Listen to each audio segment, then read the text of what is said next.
আসসালামু আলাইকুম। সকল ডাচ বাংলা ব্যাংকের গ্রাহকদের জানাচ্ছি শুভেচ্ছা ও স্বাগতম।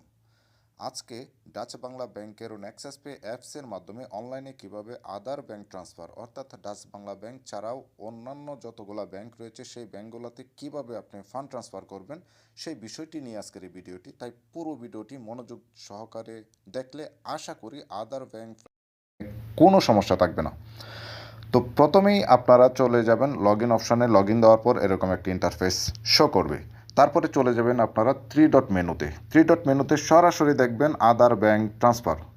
আদার ব্যাংক ট্রান্সফার অপশানটাতে ক্লিক দিবেন। ক্লিক দিলেই দেখবেন বেনিফিশিয়ারি ম্যানেজমেন্ট নামে একটা অপশন শো করছে। তো শো করার পর আপনারা প্রথমে বেনিফিশিয়ারিটা অ্যাড করে নেবেন। বেনিফিশিয়ারি ম্যানেজমেন্টে ক্লিক দিবেন। ক্লিক দেওয়ার পরে এখানে অপশন চলে আসবে আপনার কোন ব্যাংকের অ্যাকাউন্ট, শাখা, এগুলা এখান থেকে আপনি খুঁজে খুঁজে বের করতে পারবেন একটা একটা। যেমন আল আরফা ইসলামী ব্যাংক হলে আল আরফা ইসলামী ব্যাংকে ক্লিক দিবেন। প্রথমে ব্যাংক আসবে, তারপরে ডিস্ট্রিক্ট সিলেক্ট করতে হবে, তারপরে আপনার ব্রাঞ্চ সিলেক্ট করতে হবে একটা একটা করে। তো সব থেকে সহজ হবে আপনি যে ব্যাংকের অ্যাকাউন্টে টাকাটা পাঠাচ্ছেন, যার কাছে পাঠাবেন তাকে বলবেন ওই ব্যাংকের রাউটিং নাম্বারটা আপনাকে দিয়ে দিতে। ব্যাংক অ্যাকাউন্ট নাম এবং রাউটিং নাম্বারটা দিলে আপনার জন্য সব থেকে সহজ হয়ে যাবে। সো আপনারা রাউটিং নাম্বার অনলাইনে সার্চ দিয়েও আপনারা কালেক্ট করে নিতে পারেন। তো রাউটিং নাম্বার যদি আপনার কাছে থাকে, এবং প্রত্যেকটা ব্যাংকেরই প্রত্যেকটা শাখার আলাদা আলাদা রাউটিং নাম্বার রয়েছে। সো আপনি যাকে টাকা পাঠাবেন তার কাছ থেকে রাউটিং নাম্বারটা নিয়ে নেবেন, অথবা গুগল থেকে সার্চ দিয়ে রাউটিং নাম্বারটা নিয়ে নেবেন। তো রাউটিং নাম্বারটা নেওয়ার পর আপনার সব থেকে সুবিধা হবে, এখানে রাউটিং নাম্বার শো করছে। তো আমি একটা আপনাদের সুবিধার জন্য একটা রাউটিং নাম্বার রেখেছিলাম, সেটা আমি এখানে কপি করলাম রাউটিং নাম্বারটা। যে রাউটিং নাম্বারতে কীভাবে চলে আসে, ব্যাংকের নাম, শাখা সব কিছু অটোমেটিক চলে আসবে রাউটিং নাম্বারটা যদি আপনার কাছে থাকে। তো রাউটিং নাম্বারের জায়গায় রাউটিং নাম্বারটা আমরা বসানোর পর এই অ্যারো চিহ্নটাতে ক্লিক দিলাম। দেখেন এইটা কোন শাখা চলে আসবে, কোন ব্যাংক সব কিছু চলে আসবে। তো ইসলামী bank Bangladesh limited, Narayanganj branch, Narayanganj চলে আসলো। আসার পর এখানে অ্যাকাউন্ট নাম্বারটা বসাবেন।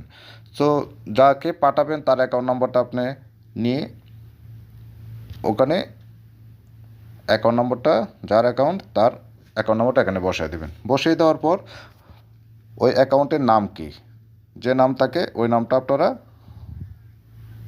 এইভাবে বসিয়ে দেবেন। বসিয়ে দেওয়ার পর আপনারা নেক্সট অপশানে চলে যাবেন। নেক্সট অপশানে চলে যাওয়ার পর দেখেন সুন্দর করে চলে আসছে bank name, branch name, district name, routing number, account নাম সব কিছু চলে আসছে। সো এই জন্যই বলেছি যে রাউটিং নাম্বারটা হলে আপনার জন্য এত কষ্ট করতে হবে না, কিচ্ছু করতে হবে না। যাকে পাঠাবেন তার কাছ থেকে রাউটিং নাম্বারটা নিয়ে নেবেন, অথবা তার শাখাটা কোন শাখা ওই শাখায় উল্লেখ করে গুগলে সার্চ দিলে আপনারা রাউটিং নাম্বার পেয়ে যাবেন। রাউটিং নাম্বার বসে এভাবে এভাবে এখন এখানে বলতেছে একটা নিক নেম সিলেক্ট করতে। আপনি মনে করেন এই অ্যাকাউন্টটিতে আপনি প্রতি মাসে বা কিছুদিন পর পর টাকা পাঠাবেন, সেক্ষেত্রে তাকে আপনি সেভ করে রাখবেন একটা নিক নাম দিয়ে। আমি এখানে এসকে দিয়ে এটাকে সেভ করে রাখলাম, দিয়ে অ্যাড বেনিফিশিয়ারিতে ক্লিক দিলাম।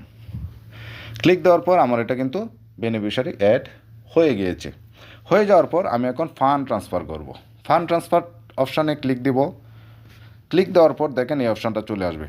চলে আসার পর দেখেন এখানে আপনি দুইভাবে টাকা পাঠাতে পারবেন, একটা BF10 রেগুলার ট্রান্সফারের মাধ্যমে আর একটা NPSB ইনস্ট্যান্ট ট্রান্সফারের মাধ্যমে। এই দুইটার পার্থক্যটা হলো BF10-এ টাকা পাঠালে অবশ্যই মনে করেন আজকে সকাল 12টার আগে যে ট্রানজ্যাকশানগুলো করবেন এগুলা 12টার পরে যে ট্রানজ্যাকশানগুলো ঢুকবে, 12টার পরে যে ট্রানজ্যাকশানগুলো করবেন এইগুলো পরবর্তী ওয়ার্কিং ডেতে ঢুকবে, মানে একটা সময় লাগে এখানে। আর যদি আপনি NPSB করেন, আমি NPSB-তে সাজেস্ট করবো ইনস্ট্যান্ট টাকা পাঠাইতে, আপনাদের জন্য সুবিধা হবে। NPSB-তে করলে কী হবে, আপনি যখনই পাঠাবেন সাথে সাথে অ্যাকাউন্ট ক্রেডিটেড হয়ে যাবে, যাকে পাঠাবেন তার অ্যাকাউন্টে অ্যাভেলেবেল হয়ে যাবে। সেক্ষেত্রে আপনাকে শুধু 10 টাকা চার্জ কেটে নেবে আপনার অ্যাকাউন্ট থেকে। ইনস্ট্যান্ট সার্ভিসের জন্য 10 টাকা চার্জ কেটে নেবে, RTGS-এর জন্য কোনো সার্ভিস চার্জ কাটবে না। তো NPSB-তে আমরা ক্লিক দিলাম। ক্লিক দেওয়ার পর কোন কার্ড থেকে আমরা টাকাটা পাঠাবো কার্ডটা সিলেক্ট করলাম। আমাদের কিন্তু অ্যাড করা আছে, কী নামে অ্যাড করেছিলাম, এসকে নামে আমরা অলরেডি এখানে দেখতে পাচ্ছি এসকে নামে এটা অলরেডি সিলেক্ট হয়ে গেছে। আপনি যতগুলা সেভ করবেন সবগুলো এখানে শো করবে। তো আমরা এসকেটা সিলেক্ট করলাম। সিলেক্ট করার পর দেখেন অপশান চলে আসছে। আসার পর আপনারা অ্যাকাউন্ট বসাবেন। ফর এক্সাম্পল আমি মিনিমাম 100 টাকার একটা ট্রানজ্যাকশান করলাম, 100 ন্যারেশনে আপনারা যে কোনো যাকে পাঠাচ্ছেন তার সাথে আপনার কী সম্পর্ক রিলেশন, যেহেতু এটা আমার নিজের অ্যাকাউন্ট আমি দিয়ে দিলাম। এন্টার পিন দিয়ে দেবেন, আপনার নেক্সাস পে অ্যাকাউন্টের পিন নাম্বার আপনি বসায় দেবেন। বসায় দেওয়ার পর এগ্রিতে ফান্ড ট্রান্সফারে ক্লিক দিলেন। ক্লিক দেওয়ার পর আর ইউ শিওর, ওকে, ইয়েসে ক্লিক দিবেন। ওটিপির জন্য অপেক্ষা করবেন, আমরা ওটিপির জন্য একটু অপেক্ষা করি। ওটিপিটা আসলে আমরা এখানে ওটিপিটা দিয়ে দেব। হ্যাঁ, ওটিপি চলে আসছে 98। দেওয়ার পর সাবমিটে ক্লিক করে দিবেন। ডান, আমার টাকা ট্রান্সফার হয়ে গেছে। খুব সহজ। এবং আপনি যে টাকা পাঠাইছেন এটা ডকুমেন্টটা আপনি কোথায় পাবেন দেখেন, জেনারেট রিসিপ্ট অপশনে ক্লিক দিলে সুন্দর একটা রিসিপ্ট চলে আসবে। এটাকে আপনারা ডাউনলোড করে যাকে পাঠিয়েছেন তার কাছে পাঠিয়ে দেবেন। Back to home. সো এইভাবে আপনারা আদার ব্যাংক ট্রান্সফারে টাকা খুব সহজে পাঠাতে পারবেন।